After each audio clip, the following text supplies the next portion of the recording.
Okay, so I figured I'd explain where DOT Part 192 gets their hoop stress formula from. Because if you remember, so right now we're in the web version of DOT Part 192 under subpart C. So if you go to the right here, it says design formula for steel pipe.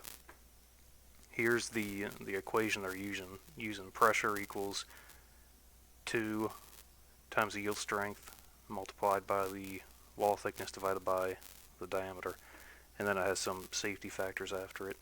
And you're saying, well, what's going on? That looks different from the formula you probably learned in mechanics of materials.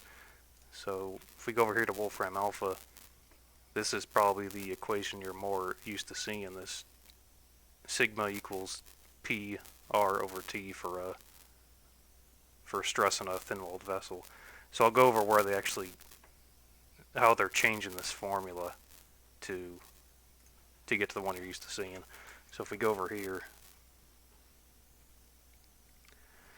so the formula they're using,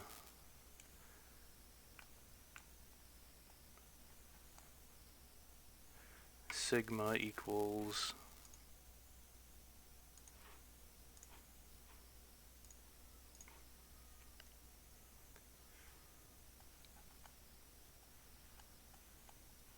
PR over T.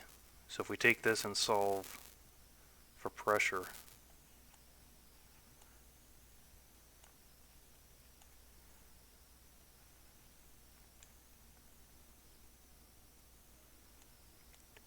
you're going to get this.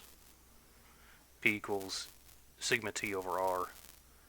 So here's what they're doing. They're taking basically the radius of the pipe.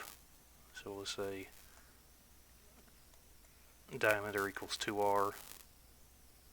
They're solving for the radius.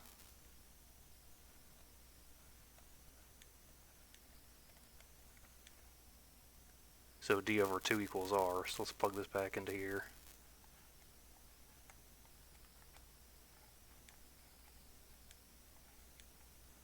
We'll replace R with this D over 2. And then we have to rearrange this to get the 2 out of here, so they're multiplying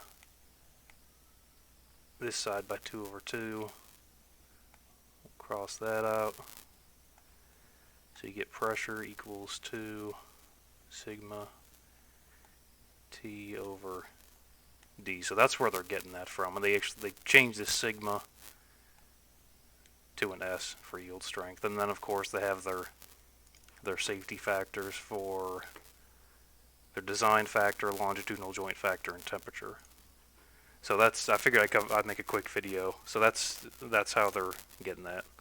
So that should be about it. Thanks for watching.